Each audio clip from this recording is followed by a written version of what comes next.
विनोद एक साधारण इंसान था जिसके जीवन में रोज की जद्दोजहद, संघर्ष और उम्मीदें एक साथ सांस लेती थीं। वह शहर की गलियों में अपना पुराना ऑटो लेकर निकलता, धूल और धूप दोनों को अपना साथी मानकर। उसके चेहरे पर हमेशा एक शांत मुस्कान रहती थी, शायद इसलिए नहीं कि उसके पास सब कुछ था, बल्कि इसलिए कि उसे शिकायत करने की आदत नहीं थी। वह जानता था कि जीवन उससे बहुत कुछ मांगता है, लेकिन शिकायत करने से कुछ लौट कर नहीं आता। विनोद का दिन सूरज के साथ शुरू होता और रात की थकान के साथ खत्म, पर हर शाम उसके भीतर एक छोटी सी उम्मीद जरूर जलती थी, शायद कल कुछ अच्छा होगा। उसकी पत्नी रंजना थी, जो अब एक इंस्पेक्टर बन चुकी थी। विनोद ने अपने पसीने, अपने सपनों और अपने अधूरे अरमानों को जलाकर उसकी राहें रोशन की थीं। कभी उसने पढ़ाई छोड़ दी ताकि रंजना पढ़ सके, कभी अपनी भूख दबाई ताकि वह उसके लिए किताबें खरीद सके, कभी उसने बारिश में भीगते हुए ऑटो चलाया ताकि उसका एग्जाम फॉर्म भर सके। वह उसे अपने जीवन का गर्व मानता था, लेकिन जिंदगी के पन्ने कभी कभी बिना बताए पलट जाते हैं। एक दिन दोपहर में जब शहर की गर्मी अपने चरम पर थी, विनोद अपने ऊंटों में कुछ सवारियां छोड़कर लौट रहा था। अचानक एक ट्रैफिक पुलिस वाले ने हाथ उठाकर उसे रोका। विनोद ने ऊंट रोका और पूछा, क्या बात है साहब? सिपाही ने कड़क आवाज में कहा, तुमने ट्रैफिक नियम तोड़ा है, जुर्माना भरना पड़ेगा। विनोद हैरान था। उसने कहा, साहब, मैंने तो रेड लाइट भी नहीं तोड़ी, न ही किसी को ओवरटेक किया, तो फिर क्या गलती की मैंने? पुलिस वाले ने हंसी दबाते हुए कहा, बहुत चालाक बन रहा है, चलो थाने में बात करेंगे। थाने का नाम सुनकर विनोद की आंखों में एक उम्मीद चमकी, क्योंकि उसी थाने में उसकी पत्नी रंजना की पोस्टिंग थी। वह मन ही मन सोचने लगा, आज मेरी पत्नी मुझे देखेगी तो सब ठीक हो जाएगा। वह सिपाही के साथ थाने पहुंचा। अंदर जाकर उसे एक कुर्सी पर बैठाया गया। वह चारों तरफ देखने लगा। सामने एक केबिन में रंजना फोन पर किसी से बात कर रही थी। उसकी आवाज सख्त थी, जैसे अब उसमें वह कोमलता नहीं बची थी जो कभी विनोद को भाती थी। मेरे नाम का फायदा मत उठाओ, वह फोन पर किसी को डांट रही थी। मां, मैंने मेहनत से यह पोस्ट पाई है, किसी रिश्ते या पहचान से नहीं। उसकी आंखों में अब सख्ती थी, होंठों पर अधिकार का भाव। विनोद ने उसे देखा और मन ही मन मुस्कुराया। उसे गर्व हुआ कि उसकी पत्नी आज इतनी ऊंचाई पर है, पर वह यह नहीं जानता था कि यह ऊंचाई अब उसे छोटा महसूस करवाने वाली है। रंजना फोन रखकर बाहर आई और बोली, क्यों पकड़ा इसे? सिपाही ने कहा, मैडम, इसने नियम तोड़ा और जुर्माना देने से मना कर रहा है। रंजना ने विनोद की ओर देखा। उनकी आंखें मिलीं। एक पल को विनोद की आंखों में वही पुरानी मोहब्बत झलक गई, वही विनम्रता, वही उम्मीद। लेकिन रंजना के चेहरे पर कोई पहचान नहीं थी। उसने ठंडे स्वर में कहा, अगर जुर्माना नहीं देगा तो इसका ऑटो जब्त कर लो। विनोद सन्न रह गया। उसने धीरे से कहा, रंजना, मैं हूं तुम्हारा विनोद। लेकिन रंजना ने बीच में ही टोकते हुए कहा, यह थाना है, घर नहीं। यहां भावनाएं नहीं, कानून चलता है। विनोद के चेहरे की मुस्कान जैसे सूख गई। उसे यकीन नहीं हुआ कि वही रंजना जिसने कभी उसके साथ साइकिल पर बैठकर सपने देखे थे, आज उसे पहचानने से इनकार कर रही है। पुलिस वालों ने उसका ऑटो जब्त कर लिया। वह भारी कदमों से घर लौटा। उसकी मां दरवाजे पर बैठी थी, एक बुजुर्ग औरत जिसकी झुर्रियों में वक्त का इतिहास लिखा था। उसने पूछा, बेटा, क्या हुआ? चेहरा इतना उतरा क्यों है? विनोद ने सब कुछ बताया। मां ने गहरी सांस ली और बोली, बेटा, वही रंजना जिसके लिए तूने अपनी सारी जवानी लगा दी, वही अब तुझे भूल गई। लेकिन यह मत भूलना कि जिसने दूसरों की मेहनत से ऊंचाई पाई, उसे अहंकार ज्यादा दिनों तक नहीं बचा सकता। विनोद चुपचाप बैठ गया। उसके छोटे से घर में उसके 6 साल के बेटे रोहन की खिलखिलाहट गूंज रही थी। वह दादी के साथ खेल रहा था, मिट्टी में हाथ लगाकर, अपने खिलौनों को राजा मंत्री बनाकर कहानियां गढ़ता था। विनोद ने अपने बेटे को देखा और मुस्कुराया। शायद जीवन में अब बस यही सुकून है। अगले दिन रंजना इंतजार करती रही कि विनोद कोर्ट से कागज लेकर आएगा और ऑटो छुड़ाएगा, लेकिन वह नहीं आया। गुस्से में रंजना खुद उसके घर जा पहुंची। वहां उसने देखा विनोद अपनी मां के बालों में तेल लगा रहा था और रोहन पास में खेल रहा था। वह दृश्य किसी साधारण परिवार की सुंदर सच्चाई थी, प्यार, सादगी और अपनापन। लेकिन रंजना की आंखों में इस सादगी के लिए कोई जगह नहीं थी। उसने कहा, तुम यहाँ आराम से बैठे हो और ऑटो छुड़ाने तक नहीं आए? क्या तुम्हें शर्म नहीं आती? विनोद ने शांत स्वर में कहा। रंजना, अगर तुम्हें चिंता थी तो उस दिन कह देती कि मेरा ऑटो जब्त न किया जाए। तुम चाहती तो सच्चाई देख सकती थी, लेकिन शायद अब तुम्हें सच्चाई से डर लगता है। रंजना भड़क उठी। तुम गंवार लोग क्या जानो ड्यूटी कैसे की जाती है? तुम लोग भावनाओं में जीते हो और दुनिया कानून से चलती है। विनोद ने बेटे की तरफ देखा और कहा, कानून अगर इंसानियत से बड़ा हो जाए तो समाज नहीं बचता रंजना। उसकी आवाज में दर्द था, लेकिन उसमें कोई गुस्सा नहीं था। रंजना ने गुस्से में अपने बेटे का हाथ पकड़ा और कहा, मैं तुम्हें अपने साथ ले जा रही हूं। मुझे तुम्हारे जैसे गंवार आदमी के साथ नहीं रहना। बच्चे ने रोते हुए कहा, मुझे पापा और दादी के साथ रहना है। लेकिन रंजना ने उसकी एक न सुनी और उसे जबरदस्ती अपने सरकारी क्वार्टर ले गई। उस दिन विनोद की मां ने पहली बार अपने बेटे को टूटते देखा। उसकी आंखों में वो दर्द था जो शब्दों में नहीं कहा जा सकता। दिन बीतते गए। रंजना की दुनिया अब वर्दी और अहंकार के घेरे में सिमट गई थी। उसने अपने बेटे की देखभाल के लिए एक नौकरानी रख ली, लेकिन प्यार की जगह अब सिर्फ अनुशासन था, और अनुशासन भी कठोर। उधर विनोद ने अपनी मां के साथ अपने जीवन की टूटी डोर को फिर से जोड़ना शुरू किया। मां कहती, बेटा, जो तेरा नहीं रहा उसके लिए खुद को मत जलाना। वक्त बड़ा ताकतवर होता है, देखना सब पलट देगा। विनोद बस मुस्कुराता और कहता, मां, मैंने कभी किसी से नफरत नहीं की, शायद इसी में सुकून है। एक दिन बाजार में रोहन अपनी नौकरानी के साथ खरीदारी करने गया था। तभी उसकी नजर भीड़ में अपनी दादी पर पड़ी। वह दौड़कर उनके गले लग गया और रोने लगा। दादी, मुझे अपने साथ ले चलो। मम्मी मुझे मारती हैं और उनके साथ एक अंकल रहते हैं जो मुझे डांटते हैं। दादी के पैर जैसे जमीन में धंस गए।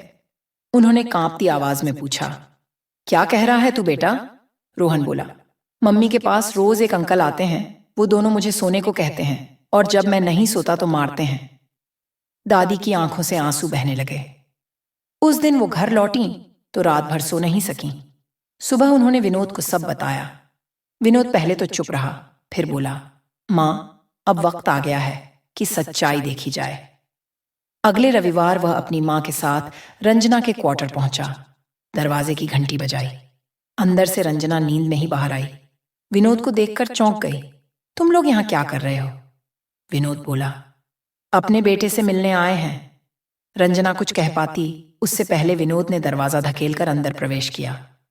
अंदर का दृश्य देखकर वह पत्थर बन गया। बिस्तर पर एक जवान आदमी लेटा था। पास में उसका बेटा सो रहा था।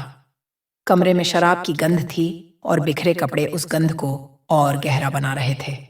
विनोद का चेहरा पीला पड़ गया। वह कुछ पल तक खड़ा रहा, फिर अचानक उसका हाथ उठा और उसने रंजना को एक जोरदार थप्पड़ मारा। यही है तेरी सच्चाई? उसने फटी आवाज में कहा। वह आदमी उठ बैठा, बोला, कौन है ये बदतमीज? रंजना चिल्लाई, यही है मेरा निकम्मा पति जो अब मेरे लिए कुछ नहीं है। विनोद की आंखों में आंसू आ गए, पर उनमें आग भी थी। उसकी मां ने उसका हाथ पकड़ लिया। बेटा, धैर्य रख। विनोद ने बेटे को गोद में उठाया और कहा, चल, अब तू वहीं रहेगा जहां तेरा दिल है। रंजना ने हंसी में कहा, ठीक है, जा जा, और ये कागज साइन कर दे, तलाक के हैं। विनोद ने बिना एक शब्द बोले साइन किए और बाहर निकल गया। उस रात वह अपनी मां के आंचल में सिर रखकर सोया। उसकी आंखों से आंसू बहते रहे, पर मन में एक संकल्प जन्म ले चुका था, अब मैं फिर से उठूंगा, बिना किसी के सहारे। अगले दिन उसकी मां ने पुराना संदूक खोला, जिसमें पुरानी यादें और कुछ भूले हुए कागज रखे थे। उन्हें एक पुराना जमीन का दस्तावेज मिला। वह जमीन अब करोड़ों की थी। मां ने कहा, बेटा, ईश्वर ने तुझे खाली नहीं छोड़ा। विनोद ने वह जमीन बेची और कुछ ही महीनों में उसकी जिंदगी बदल गई। लेकिन उसने पैसे को नहीं, खुद को बदलने का फैसला किया। उसने फिर से पढ़ाई शुरू की, ऑटो चलाते हुए, रातों को पढ़ते हुए। समय बीतता गया। धीरे धीरे विनोद का संघर्ष उसका साथी बन गया। कुछ सालों बाद उसने वह मुकाम पाया जो कभी उसने रंजना के लिए सोचा था। अब वह खुद एएसपी बन गया था। लेकिन यह कहानी अभी खत्म नहीं हुई थी। समय धीरे धीरे अपनी चाल चलता रहा। विनोद अब पहले जैसा नहीं रहा था। उसके चेहरे पर अब एक शांत दृढ़ता थी, जैसे किसी ने उसे भीतर से नया जन्म दिया हो। जिस आदमी ने एक दिन अपनी पत्नी को खोकर सब कुछ खो दिया था, अब वही आदमी खुद को पाने की राह पर था। उसने उस दर्द को अपनी ताकत बना लिया था। वह हर सुबह 5 बजे उठता, माँ के पैरों को छूकर दिन की शुरुआत करता और कहता, अब जो कुछ भी करूंगा माँ, वह ईमानदारी से करूंगा, किसी से बदला नहीं, बस खुद से वादा है। माँ मुस्कुराती, उसके सिर पर हाथ फेरती और कहती, बेटा, तेरा रास्ता कठिन है, पर तू चलना मत छोड़ना, मंजिल खुद आ जाएगी। विनोद अब पढ़ाई कर रहा था। वह रोज लाइब्रेरी जाता, किताबों में डूब जाता और रात को थक कर लौटता तो माँ के हाथों का बना सादा खाना खाता। उसकी आंखों में अब दर्द नहीं, दृढ़ निश्चय था। माँ ने घर में छोटा सा बिजनेस शुरू कर दिया था, पापड़, अचार, मुरब्बा। शुरुआत में लोग कहते थे, अरे ये तो ऑटो वाले का घर है, अब बिजनेस करेगा। लेकिन धीरे धीरे उसी घर से खुशबू उठने लगी और वही खुशबू ग्राहकों को खींच लाई। विनोद भी मदद करता, बाजार से चीजें लाता, हिसाब रखता। उसकी जिंदगी अब साधारण नहीं, सच्ची थी। 2 साल बीते। उसी दौरान विनोद का नाम स्थानीय अखबारों में छपने लगा। ऑटो वाला बना एसपी। यह हेडलाइन कई लोगों के लिए प्रेरणा बन गई। लोग उसके इंटरव्यू लेने आने लगे। वह हंसकर कहता, मैं वही विनोद हूं जिसने कभी हार मानना नहीं सीखा। मीडिया के सामने वह अपने संघर्षों का बखान नहीं करता, बल्कि हमेशा कहता, माँ की दुआ और ईमानदारी से बड़ा कोई जादू नहीं होता। इसी बीच रंजना की जिंदगी धीरे धीरे बदलने लगी थी। उसका चेहरा अब वही नहीं रहा। पहले जो आत्मविश्वास था, वह अब भीतर से डर में बदल चुका था। उसके ऑफिस में अब उसकी चर्चा किसी बहादुर अधिकारी के रूप में नहीं, बल्कि एक अफसर के रूप में होने लगी थी, जो अपने ही सीनियर के प्रभाव में झुक चुकी थी। वह वही व्यक्ति था जिससे रंजना ने अवैध रिश्ता बना लिया था। पहले तो उसे लगा था कि यह रिश्ता उसकी सुरक्षा और पदोन्नति का रास्ता है, लेकिन अब वही रिश्ता उसकी आत्मा को खा रहा था। वह आदमी चालाक था, अनुभवी था, और अब उसके पास रंजना का वीडियो था जिसमें वह रिश्वत लेती दिख रही थी। शुरुआत में वह वीडियो सिर्फ डराने के लिए दिखाया गया, लेकिन धीरे धीरे वही उसकी जंजीर बन गया। रंजना उस आदमी के अधीन रहने लगी। वह हर आदेश मानती, हर अपमान सहती। उसके अंदर की अधिकारी मर चुकी थी, सिर्फ एक मजबूर और टूट चुकी औरत बची थी। वह रातों को सो नहीं पाती थी। हर बार आईने में खुद को देखती तो चेहरे से ज्यादा आंखों से डर झलकता। वह चाहती थी कि किसी तरह उस वीडियो को मिटा दे, लेकिन अब देर हो चुकी थी। उधर विनोद अपनी माँ और बेटे के साथ नई जिंदगी जी रहा था। बेटा अब स्कूल जाने लगा था। उसकी आंखों में उत्साह था। वह जब कभी कहता, पापा मुझे बड़ा होकर आप जैसा बनना है, तो विनोद का दिल भर आता। वह उसे समझाता, बेटा, बड़ा इंसान बनने से पहले अच्छा इंसान बनना सीख। माँ अब उम्रदराज हो गई थी, लेकिन उनके भीतर की चमक कम नहीं हुई थी। वह कहती, देखा बेटा, भगवान देर से देता है पर देता जरूर है, बस सच्चे रहो। एक दिन अचानक विनोद को खबर मिली कि उसकी पोस्टिंग उसी जिले में हो गई है जहां रंजना की थी। उसे थोड़ी हैरानी हुई, लेकिन उसने सोचा, यह भी किसी कर्म का खेल होगा। जब वह वहां पहुंचा, लोग उसे देखने उमड़ पड़े। सर, वही है ना जो पहले ऑटो चलाते थे? लोग फुसफुसाने लगे। विनोद ने मुस्कुराकर कहा, हाँ वही हूं, लेकिन अब वर्दी चलाती है, मैं नहीं। उसकी सादगी ने सबका दिल जीत लिया। कुछ दिनों बाद एक विशेष आयोजन हुआ, जहां जिले के सभी वरिष्ठ अधिकारी बुलाए गए थे। रंजना भी वहां थी। उसने विनोद को देखा तो जैसे उसके शरीर से जान निकल गई। वह उस आदमी को देख रही थी जिसे उसने कभी ठुकराया था, और आज वही आदमी उसके सामने एसपी बनकर खड़ा था। विनोद की चाल में आत्मविश्वास था, पर चेहरे पर कोई अभिमान नहीं। उसने रंजना को देखकर न झिझक दिखाई, न तिरस्कार, बस एक सौम्य नजर डाली और आगे बढ़ गया। वह पल रंजना के लिए किसी सज्जा से कम नहीं था। उस रात वह अपने कमरे में अकेली बैठी रही। शराब का गिलास उसके सामने रखा था, लेकिन उसने उसे नहीं छुआ, बस रोती रही। उसकी आंखों में वो सारे दृश्य घूमने लगे। वो दिन जब उसने विनोद को थाने से भगा दिया था, वो थप्पड़ जो उसने अपनी नियति से पाया था, वो बेटे की रोती हुई आवाज और वो घमंड जो अब राख बन चुका था। अब उसके आसपास सिर्फ सन्नाटा था। उसका प्रेमी अब उसे खुलेआम धमकाता था, अगर तूने जुबान खोली तो तेरा वीडियो वायरल कर दूंगा। और रंजना उस डर में जीती रही। कुछ दिन बाद विनोद को पता चला कि जिले में एक भ्रष्टाचार मामला सामने आया है और जांच उसी के अधिकार क्षेत्र में है। जब उसने फाइल खोली तो उसमें पहला नाम था इंस्पेक्टर रंजना। उसका दिल एक पल को थम गया, लेकिन अगले ही पल उसने फाइल बंद की और बोला, जांच निष्पक्ष होगी, कानून सभी के लिए समान है। अगले दिन उसने अपने ऑफिस में टीम बुलवाई। मीडिया को भनक लगी कि जिले की एक महिला अधिकारी पर रिश्वत के आरोप हैं। लोगों के बीच चर्चा शुरू हो गई। क्या वही रंजना? विनोद अब एक निर्णय के मोड़ पर था। उसके सामने वही औरत थी जिसने कभी उसे मिट्टी में मिला दिया था, और अब वही औरत खुद मिट्टी में मिलती जा रही थी। लेकिन विनोद के दिल में बदले की भावना नहीं थी। उसने अपनी टीम से कहा, फैसला भावनाओं से नहीं, सबूतों से होना चाहिए। उधर रंजना की तबीयत अब रोज बिगड़ने लगी थी। वह ठीक से खाना नहीं खाती थी। डर और तनाव ने उसे कमजोर कर दिया था। उसका चेहरा मुरझा चुका था, बाल सफेद होने लगे थे। एक दिन जब एसपी विनोद के सम्मान में स्वागत समारोह रखा गया तो रंजना को भी उसमें शामिल होना था। वह बेमन से तैयार हुई, यूनिफॉर्म पहनी और आईने में खुद को देखा। उस आईने में अब न इंस्पेक्टर थी, न पत्नी, न माँ, सिर्फ एक खोई हुई औरत थी। समारोह शुरू हुआ। मंच पर विनोद बैठे थे।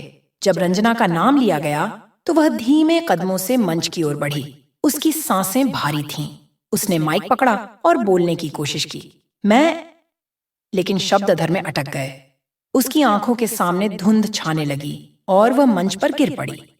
भीड़ में हलचल मच गई। विनोद तुरंत उठा और उसके पास पहुंचा। उसने आदेश दिया, तुरंत अस्पताल ले जाओ। अस्पताल में डॉक्टर ने कहा, उन्हें गंभीर कमजोरी और तनाव है। विनोद खामोश खड़ा रहा। उसके भीतर न कोई गुस्सा था, न संतोष, बस एक मौन करुणा थी। वह सोचता रहा, जिसे हमने प्यार दिया, जिसने हमें ठुकराया, शायद वो भी अपने कर्मों के बंधन से गुजर रही है। उस रात उसने भगवान से कोई बदला नहीं मांगा, बस कहा, हे ऊपर वाले, अगर उसने गलती की तो उसे माफ कर देना, क्योंकि जब इंसान अपने कर्मों से गिरता है तो सजा खुद ब खुद मिल जाती है। रंजना अगले दिन आंखें खोलती है। सामने विनोद खड़ा था। उसकी आंखों में एक पल को शर्म, पछतावा और कृतज्ञता सब था। वह कुछ कहना चाहती थी, लेकिन शब्द नहीं निकले। विनोद ने सिर्फ इतना कहा, अब आराम करो, बाकी बातें वक्त के हवाले। वह पल ऐसा था जिसमें सब कुछ कहा जा चुका था, बिना बोले। रात गहरी थी। शहर की सड़कों पर हल्की ठंड उतर आई थी, लेकिन विनोद के मन में अब शांति थी। वह अपने कमरे की खिड़की के पास बैठा था। हाथ में एक पुरानी नोटबुक थी जिसमें उसने अपने संघर्ष के दिनों की बातें लिख रखी थीं। हर पन्ने पर कोई न कोई सबक था, मेहनत का, धैर्य का और सबसे ज्यादा माफी का। उसके सामने टेबल पर माँ की तस्वीर रखी थी, जो अब उम्रदराज और बीमार रहने लगी थी, पर चेहरे पर वही दया थी जो पहले दिन से थी। विनोद ने आंखें बंद कीं और सोचा, शायद ईश्वर हमें गिराने के लिए नहीं, उठाने के लिए परीक्षा लेता है। अगले कुछ हफ्तों में उसकी जिंदगी पूरी तरह काम में डूब गई। शहर में कानून व्यवस्था को सुधारने की जिम्मेदारी अब उसी के कंधों पर थी। लोग उसे विनोद साहब कहकर सम्मान से देखते थे, लेकिन वह अंदर से वही विनम्र इंसान बना रहा जो कभी ऑटो चलाते हुए लोगों से कहता था, भैया किराया जितना ठीक लगे दे देना। उसके ऑफिस के लोग भी उससे प्यार करते थे, क्योंकि वह किसी के साथ ऊंच नीच नहीं करता था। एक दिन उसका बेटा रोहन स्कूल से लौटते वक्त उसके पास आया। उसने कहा, पापा, आज स्कूल में सभी मेरे पापा के बारे में बात कर रहे थे। सब कहते हैं कि मेरे पापा बहुत बड़े अफसर हैं। विनोद ने मुस्कुराते हुए उसके सिर पर हाथ फेरा और कहा, बेटा, बड़ा होना अच्छा है, लेकिन सही होना उससे भी ज्यादा जरूरी है। याद रखो, ऊंचे पद से ज्यादा ऊंचे कर्म मायने रखते हैं। रोहन ने मासूमियत से पूछा, क्या मम्मी गलत कर्म करती थीं, इसलिए अब हमारे साथ नहीं है? विनोद का दिल कांप गया। उसने कुछ पल चुप रहकर कहा, हर इंसान गलती करता है बेटा, बस फर्क इतना है कि कुछ लोग गलती मान लेते हैं और कुछ गलती को जीवन बना लेते हैं। इसी बीच रंजना की जिंदगी धीरे धीरे टूटने लगी थी। उसका रिश्ता उस सीनियर अधिकारी से अब खत्म होने की कगार पर था। वह आदमी अब उससे ऊब चुका था। उसने रंजना से कहा, अब तुम मेरे किसी काम की नहीं रही, और अगर तुमने मेरे खिलाफ मुंह खोला तो वो वीडियो वायरल कर दूंगा। रंजना के शरीर से खून सूख गया। उसने फोन पकड़ते हुए कहा, कृपया ऐसा मत करना, मेरी नौकरी चली जाएगी। लेकिन उस आदमी के चेहरे पर कोई दया नहीं थी। उसने दरवाजा बंद किया और चला गया। रंजना वहीं फर्श पर बैठी रही। उसकी आंखों से आंसू बहते रहे। अब उसके पास न परिवार था, न सम्मान, न आत्मसम्मान। उसके जीवन का घमंड अब राख बन चुका था। रात भर वह सोचती रही, जिस आदमी को मैंने अपमानित किया उसने मुझे कभी अपमानित नहीं किया। जिसने मुझे छोड़ दिया वह खुद मुझे माफ कर गया। ये सोचकर उसका दिल तड़पने लगा। सुबह वह अपने घर से निकली और बिना सोचे उस रास्ते पर चल पड़ी जो विनोद के घर की ओर जाता था। वहां वही पुराना दरवाजा था, वही नीम का पेड़ जिसके नीचे कभी विनोद और उसकी माँ बैठते थे। उसने दरवाजा खटखटाया। अंदर से विनोद निकला और उसे देखकर एक पल को चौंक गया। रंजना की हालत बेहद खराब थी। चेहरा मुरझाया हुआ, कपड़े बिखरे हुए, बाल अस्त व्यस्त। उसने धीमी आवाज में कहा, विनोद, मुझे माफ कर दो, मैं टूट गई हूं। मुझे समझ नहीं आया कि घमंड इंसान को कितना अंधा बना देता है। मैंने तुम्हें, तुम्हारे प्यार को, तुम्हारे परिवार को ठुकराया और आज वही खालीपन मुझे खा रहा है। विनोद कुछ पल तक चुप खड़ा रहा, फिर बोला, रंजना, मैंने तुझे पहले ही माफ कर दिया था, लेकिन माफी का मतलब ये नहीं कि सब कुछ पहले जैसा हो जाए। तू अब अपने कर्मों से गुजर रही है, यह ईश्वर का रास्ता है, मैं इसमें दखल नहीं दूंगा। रंजना रोने लगी, मुझे एक मौका दे दो विनोद, मैं सब छोड़ दूंगी, बस अपने बेटे को गले लगा लूं एक बार। तभी पीछे से उसकी सास बाहर आई। उन्होंने उसे देखा, फिर मुंह फेर लिया। रंजना ने उनके पैर पकड़ लिए। माँ जी, माफ कर दीजिए, मैंने जो किया वह पागलपन था। आपसे नजर मिलाने की भी लायक नहीं रही मैं। माँ की आंखों में आंसू थे, लेकिन उनके शब्द कठोर थे। बेटी, जो बिखराव तूने बोया था वही अब तू काट रही है। हम तुझसे नफरत नहीं करते, पर तेरे कर्मों से दूरी रखना ही अब हमारा धर्म है। रंजना उठी और दरवाजे से बाहर चली गई। उसका चेहरा आसमान की ओर उठा हुआ था। आंखों से बहते आंसू जैसे कह रहे थे, हे भगवान, क्या अब मेरे लिए कोई रास्ता नहीं? उसी रात उसे खबर मिली कि उसका वीडियो वायरल हो गया है। पूरा विभाग हिल गया। अगले दिन उसका निलंबन हो गया। अखबारों की सुर्खियां थीं, महिला इंस्पेक्टर रिश्वत प्रकरण में फंसी। जिन लोगों के सामने वह गर्व से सिर उठाकर चलती थी, आज उन्हीं के बीच सिर झुकाकर गुजरती रही। विनोद ने यह खबर सुनी, पर कोई प्रतिक्रिया नहीं दी। माँ ने कहा, बेटा, अब तो उसका सब कुछ चला गया।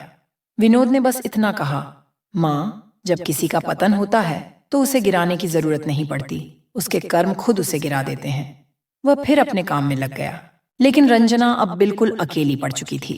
उसका भाई उससे बात नहीं करता था। माता पिता पहले ही गुजर चुके थे। जिन दोस्तों ने उसकी सफलता में साथ दिया था, अब सब मुंह फेर चुके थे। वह टूट चुकी थी, भीतर से भी और बाहर से भी। दिन में वह घर के कोने में बैठी रहती, रात को खुद से बातें करती। एक दिन वह अपने कमरे के आईने के सामने खड़ी हुई और बोली, क्या यही मैं हूं? वही जो कभी खुद पर गर्व करती थी? उसने खुद को पहचाना नहीं। उसकी हालत दिन ब दिन बिगड़ती गई। डॉक्टर ने कहा कि उसे डिप्रेशन है और मानसिक संतुलन खोने लगा है। वह दवा खाने लगी, लेकिन राहत नहीं मिली। एक दिन वह बेहोश होकर गिर पड़ी। जब होश आया तो खुद को अस्पताल में पाया।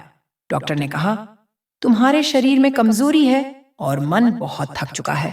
रंजना ने कहा, मन थक जाए तो शरीर भी साथ छोड़ देता है। वह धीरे धीरे अस्पताल से बाहर आई, लेकिन अब उसके पास रहने की कोई जगह नहीं थी। सरकारी क्वार्टर खाली करवाया जा चुका था। वह सड़कों पर घूमती, कभी किसी मंदिर के कोने में बैठ जाती, कभी किसी पेड़ के नीचे।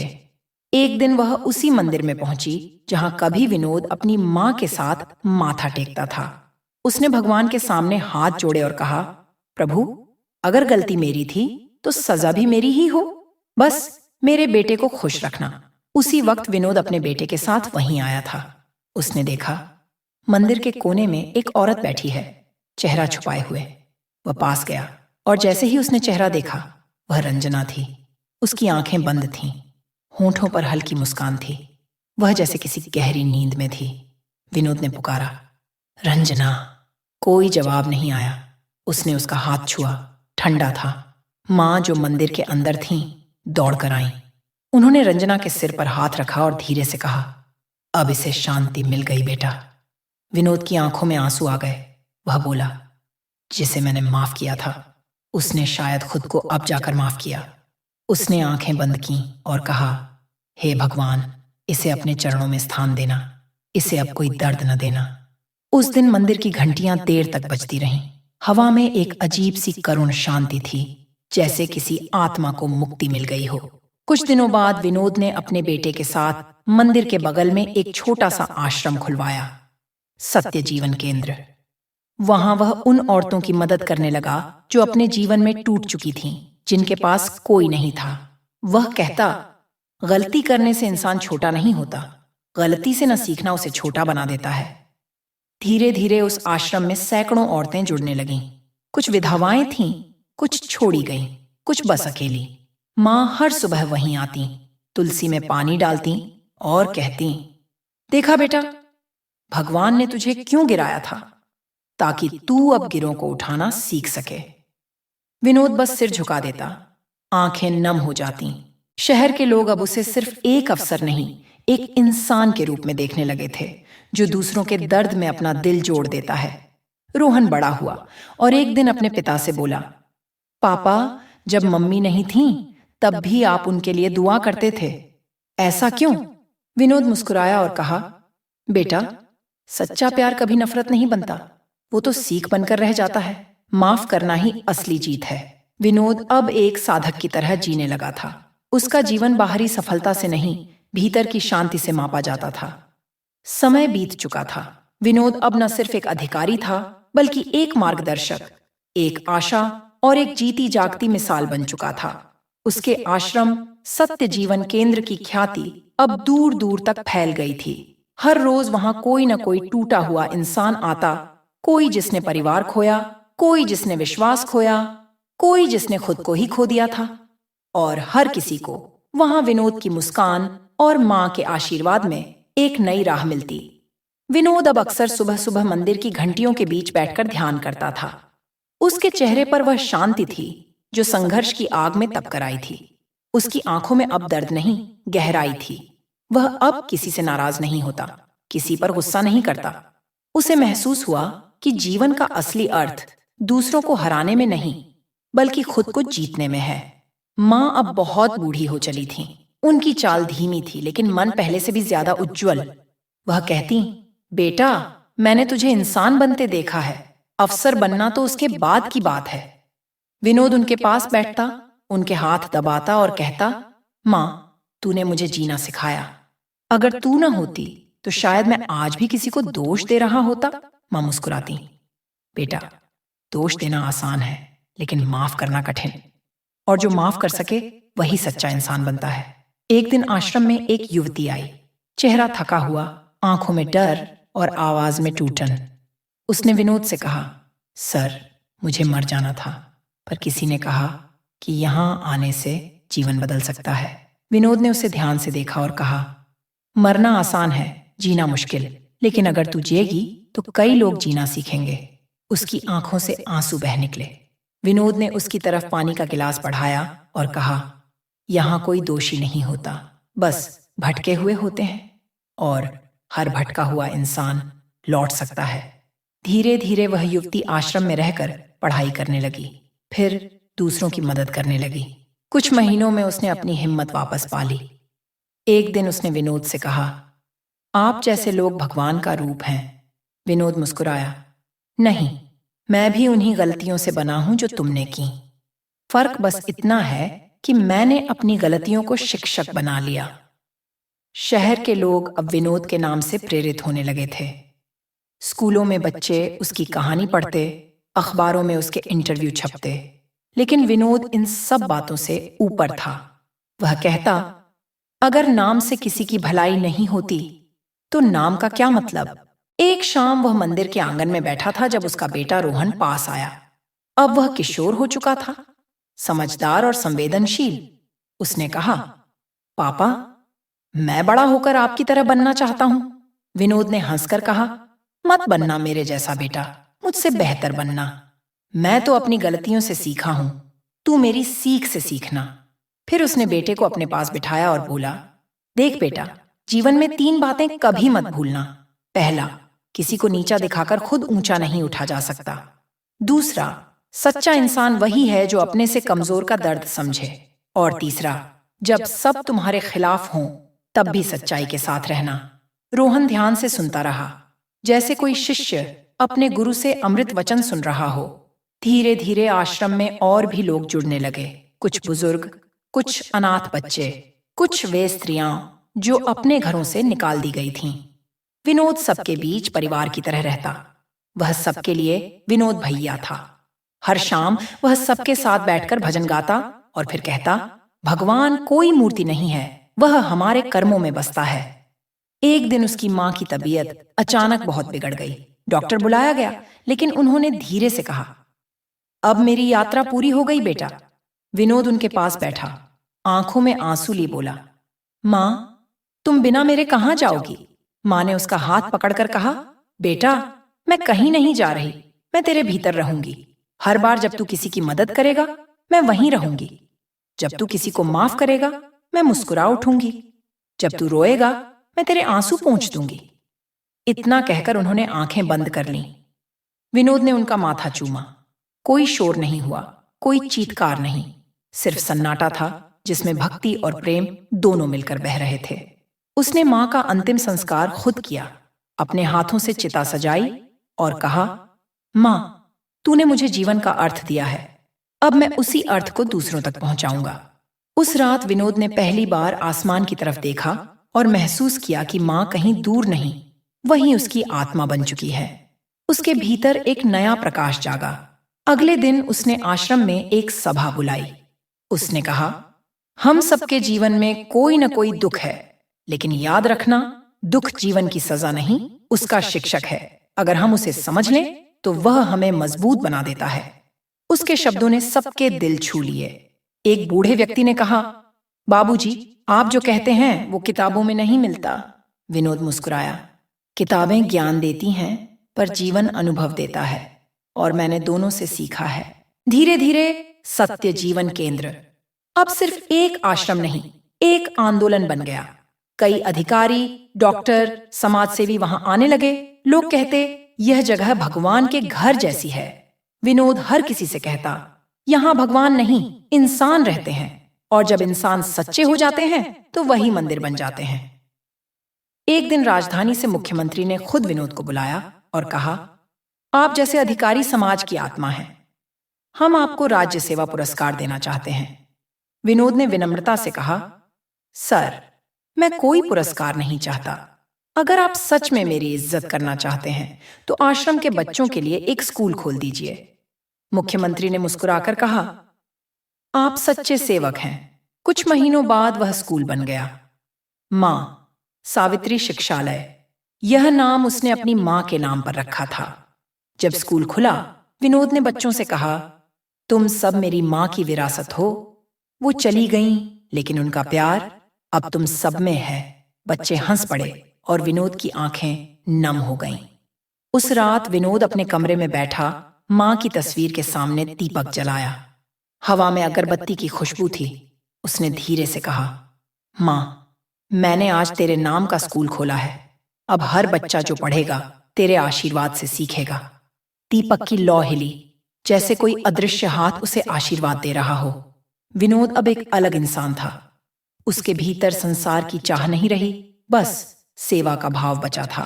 उसे एहसास हुआ कि कर्म ही पूजा है और दूसरों के दुख में अपना दिल मिलाना ही भक्ति है। वर्ष बीत चुके थे। अब विनोद का नाम सिर्फ उसके जिले में नहीं, पूरे प्रदेश में लिया जाता था। लेकिन वह कभी अपनी पहचान पर गर्व नहीं करता। उसका हर काम लोगों के लिए था और हर विचार सेवा के लिए। वह अक्सर कहता, मैं कुछ बड़ा नहीं कर रहा, बस वही लौ लौटा रहा हूं जो मां ने मेरे भीतर जलाई थी। उसका जीवन अब एक प्रवाह बन चुका था, सुबह की प्रार्थना से लेकर रात के मौन तक। हर क्षण समर्पण में बीतता। सत्य जीवन केंद्र अब एक छोटी सी दुनिया बन गया था, जहां दुख मिटता नहीं था, पर हल्का जरूर हो जाता था। लोग वहां आते और खुद को फिर से जीना सीखते। एक दिन शहर के एक बड़े विश्वविद्यालय ने विनोद को आमंत्रित किया। आप अपने जीवन के अनुभव युवाओं के साथ साझा करें। पहले तो उसने मना किया, पर फिर मां की तस्वीर की ओर देखा और बोला, अगर मेरी बात किसी एक को भी गिरने से बचा सके तो यह भी सेवा है। अगले हफ्ते वह विश्वविद्यालय पहुंचा। हॉल खचाखच भरा था। युवा छात्र, प्रोफेसर, अधिकारी सब इंतजार कर रहे थे। जब विनोद मंच पर आया, सब खड़े हो गए। वह मुस्कुराया, हाथ जोड़कर बोला, मैं कोई विशेष व्यक्ति नहीं हूं, बस एक आदमी हूं जिसने गलती की, गिरा और फिर उठना सीखा।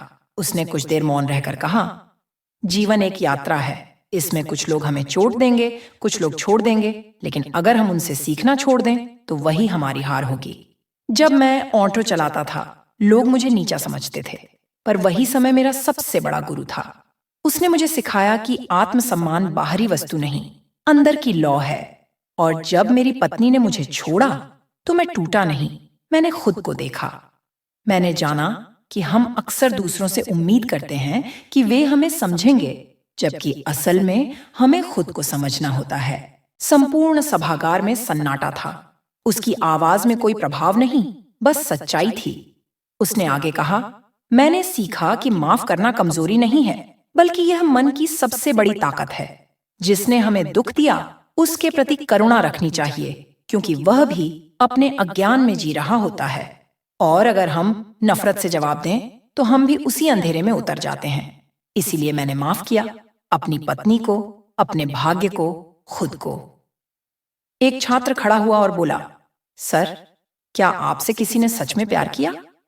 विनोद ने मुस्कुराकर कहा, हाँ, मेरी मां ने, बिना किसी शर्त के। और वही सच्चा प्यार था। बाकी सब तो परिस्थितियों के साथ आते जाते हैं, लेकिन जिसने बिना उम्मीद के दिया, वही सदा जीवित रहता है। सभा खत्म हुई। लोग उसके पास आए, उसके पैर छुए। कुछ ने रोते हुए कहा, आपने हमें जीवन का मतलब समझाया। विनोद ने कहा, जीवन का मतलब मैं नहीं बताता, जीवन खुद बताता है, बस उसे सुनो। वापस लौटते हुए उसकी गाड़ी मंदिर के पास से गुजरी। उसने ड्राइवर से कहा, रुको। वह उतरा और उसी जगह गया जहां उसकी मां की अस्थियां विसर्जित हुई थीं। वहां अब तुलसी का छोटा पौधा उग आया था। वह नीचे बैठा, मिट्टी को छुआ और कहा, मां, तू अब इस धरती में है और मैं तेरे आशीर्वाद में। तूने जो दिया वही अब सबको दे रहा हूं। उसकी आंखों से आंसू गिरे, पर चेहरे पर मुस्कान थी। उसी रात वह आश्रम लौटा। उसके कमरे में शांति थी। दीवार पर मां की तस्वीर और पास में दीपक जल रहा था। उसने अपनी डायरी खोली और आखिरी पन्ने पर लिखा, मैंने सीखा है कि जीवन का अर्थ जीतने में नहीं, समझने में है। प्यार का मतलब किसी को पाने में नहीं, उसे दुआ देने में है। और सफलता का मतलब दूसरों से आगे निकलने में नहीं, बल्कि अपने भीतर की अंधकार को रोशन करने में है। मैं अब कुछ नहीं चाहता, बस इतना कि जब मैं चला जाऊं, लोग कहें कि एक आदमी था जो सच में इंसान था। समय बीता और सत्य जीवन केंद्र का विस्तार देश के कई हिस्सों में हो गया। उसकी सोच अब लोगों के दिलों तक पहुंच चुकी थी, लेकिन विनोद का स्वभाव वही रहा। सादा कपड़ा, नम्र भाषा और आंखों में वही शांति। वह कभी मंच से ऊपर नहीं बोलता, हमेशा लोगों के बीच बैठकर सुनता। एक दिन जब वह सुबह ध्यान कर रहा था, सूरज की पहली किरण उसकी आंखों पर पड़ी। वह आंखें खोलकर मुस्कुराया, जैसे किसी अदृश्य उपस्थिति को देख रहा हो। उसकी सांसें शांत हो चुकी थीं। वही मुद्रा, वही सुकून। उसके चेहरे पर हल्की मुस्कान थी, जैसे किसी ने भीतर से कहा हो, अब तू पूरा हो गया। जब आश्रम के लोग आए तो देखा विनोद ध्यान की मुद्रा में बैठा था, आंखें बंद, होठों पर शांति। किसी ने कहा, साहब सो गए हैं, लेकिन सब समझ गए यह नींद नहीं थी, यह मिलन था। उसकी मां की तस्वीर के नीचे दीपक अब भी जल रहा था और उसके पास वही नोटबुक खुली थी। वही आखिरी पंक्ति चमक रही थी, जीवन वही सुंदर है जहां माफी और प्रेम एक साथ रहते हैं। उस दिन पूरा आश्रम मौन रहा। हर आंख नम थी, पर हर दिल में एक अजीब सी रोशनी थी, जैसे विनोद चला नहीं, बस भीतर उतर गया। रोहन ने अपने पिता का स्थान लिया, वहीं आश्रम संभाला। उसने पहली सभा में कहा। मेरे पापा कहते थे, इंसान तब तक जिंदा है जब तक उसमें प्रेम बाकी है। अगर दिल में प्रेम है तो मृत्यु भी हार जाती है। आश्रम की दीवारों पर अब विनोद की तस्वीर लगी थी, साधारण कपड़ों में, आंखों में करुणा, और नीचे लिखा था, जिसने खुद को जीता वही सबसे बड़ा विजेता। लोग जब भी वहां आते महसूस करते कि यह कहानी किसी एक विनोद की नहीं, बल्कि हर उस इंसान की है जिसने हार से लड़कर खुद को फिर से पाया। हर उस माँ की है जिसने बेटे को इंसान बनाया। हर उस आत्मा की है जिसने अंधकार से होकर रोशनी तक का रास्ता तय किया। विनोद अब इतिहास का नाम नहीं था, बल्कि उन दिलों में एक दीपक था जो अब भी कहता है, कभी किसी से नफरत मत करना, क्योंकि जो तुझे तोड़ता है वही तुझे समझाता भी है, और जब तू समझ जाता है तू मुक्त हो जाता है।